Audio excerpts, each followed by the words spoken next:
The Galactic Medical Academy on Station Kepler 9 prided itself on being the pinnacle of xenobiological education.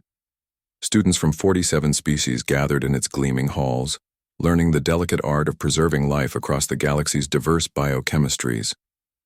Today, however, Instructor Velnith's Advanced Trauma Response class was about to experience something unprecedented. "Class, please welcome our guest lecturer," Velnith announced, her crystalline vocal sac resonating with polite formality. "This is Marcus Webb, a certified emergency medical technician from Earth." The human walked to the center of the amphitheater, and immediately the atmosphere shifted. Several Quilixian students instinctively activated their personal shields. A Thrin in the back row began secreting nervous pheromones. Everyone had heard stories about the Deathworlders, those terrifying beings who evolved on a planet that actively tried to kill them. Marcus smiled, apparently oblivious to the tension. "Thanks for having me.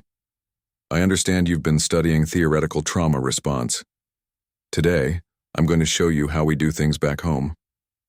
He gestured to the holographic display and an image of Earth materialized, a blue marble swirling with violent weather systems. Gasps echoed through the chamber. "Your atmospheric pressure is 101 kilopascals?" a Deltharian student asked, her translator struggling with the shock in her voice. That's crushing force." "And 21% free oxygen," another added. "That's a fire hazard," Marcus nodded casually. "Yeah, Earth's pretty intense, which is why human first aid is. Well, you'll see. Let's start with a common scenario." He activated a simulation. "You come across an unconscious patient. What's your first step?" A confident Quilxian raised 3 of his limbs. "Establish a sterile perimeter, summon medical transport, and wait for professionals." "Wrong," Marcus said flatly. "You'll be waiting while they die. First, you check if they're breathing." He demonstrated on the mannequin, tilting its head back. "Open the airway. Look, listen, feel for breath. If they're not breathing, you start CPR, cardiopulmonary resuscitation." What happened next would be discussed in xenobiology classes for years to come. Marcus interlaced his fingers, placed them on the mannequin's chest, and pressed down with his full body weight. The synthetic rib cage audibly cracked. Several students shrieked. One fainted. 30 compressions, 2 breaths. Marcus continued, undeterred by the horrified stares. He pressed again and again, each compression visibly deforming the chest cavity. "You're aiming for about 5 centimeters deep. Yes, you'll probably break ribs, but broken ribs heal. Dead doesn't." Instructor Velnith's color had shifted to a pale violet, indicating extreme distress. "Mr. Webb, you're rupturing organs." "No. I'm circulating blood to the brain," Marcus corrected. "Brain cells die after 4 minutes without oxygen. Everything else is secondary." He demonstrated the rescue breaths, forcing air into the mannequin's lungs. "You keep going until they breathe on their own, or until actual medical help arrives. On Earth, we've saved countless lives this way."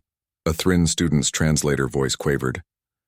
"How many of your own species have you violently assaulted to preserve their function?" Marcus laughed. "Thousands? Millions? CPR has been around for over 200 years.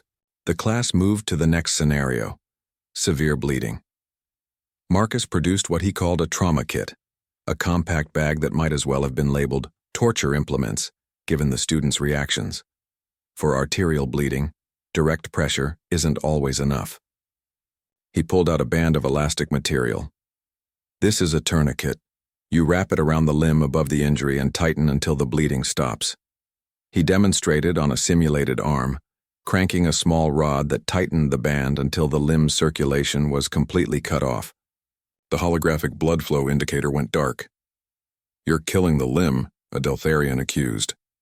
"I'm saving the life," Marcus countered. "Humans can survive hours with a properly applied tourniquet. You can't survive minutes of arterial bleeding. It's simple math." He held up another item. "This is hemostatic gauze. For wounds you can't tourniquet. You pack this directly into the injury. Yes, into it, and apply pressure. The chemicals promote rapid clotting." The demonstration that followed involved Marcus literally stuffing gauze into a simulated abdominal wound, his hands disappearing into the cavity as synthetic blood fountained out. A senior Quilxian student had to leave the chamber. Deathworlder insanity, someone muttered. But Marcus wasn't finished. He demonstrated the recovery position for unconscious patients, the Heimlich maneuver for choking, which involved forcefully compressing the abdomen, and most horrifyingly, emergency needle decompression for tension pneumothorax. You take a 14-gauge needle, he explained, holding up a hollow spike that seemed ridiculously large, and you insert it into the second intercostal space, mid-clavicular line. He mimed stabbing it into the mannequin's chest. Several students made sounds of distress usually reserved for predator warnings. You're puncturing the thoracic cavity, Velnith said. That's life-saving, Marcus finished. The alternative is the trapped air continues compressing the heart and lungs until they stop working. The needle releases the pressure. He shrugged. Is it aggressive? Yes. Does it work? Also yes. A brave Thrin student finally asked the question everyone was thinking. Mr. Webb, how did your species survive long enough to develop civilization if you're constantly damaging each other in attempts to help? Marcus's expression softened. Because we're really, really hard to kill. Our bodies evolved to take punishment. We have redundant systems, incredible healing factors, and a stubborn refusal to die. So our medicine evolved to match. We're not gentle because we can't afford to be gentle. When a human is dying, you have to fight for them. Literally fight their failing biology with aggressive intervention. He looked around the amphitheater. I know this seems brutal to you. Your species evolved on stable, safe worlds where bodies are fragile and medicine is delicate. But humans? We crawled out of a hell world where everything wanted us dead. Our first aid reflects that. It's violent, because violence is what saves us. The chamber was silent for a long moment. Finally, Instructor Velnith spoke, her color slowly returning to normal. Mr. Webb, your methods are disturbing, but I cannot argue with their effectiveness. Perhaps there is wisdom in understanding multiple approaches to preserving life. Marcus smiled. That's all I'm asking. Besides, you never know when you might have a human patient. And trust me, we'd much rather you crack our ribs than let us die. As the class filed out, buzzing with shock and fascination, a young Quilxian approached Marcus hesitantly. Mr. Webb, could you teach us more about Deathworlder medicine? Marcus's grin widened. Absolutely. Next week we'll cover battlefield trauma care. The student's shield flickered nervously. Should I be afraid?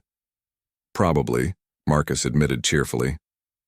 We're going to discuss something called a blood choke and how to perform emergency surgery with improvised tools. The student's color shifted through several shades of uncertainty before settling on determined green. I'll be here.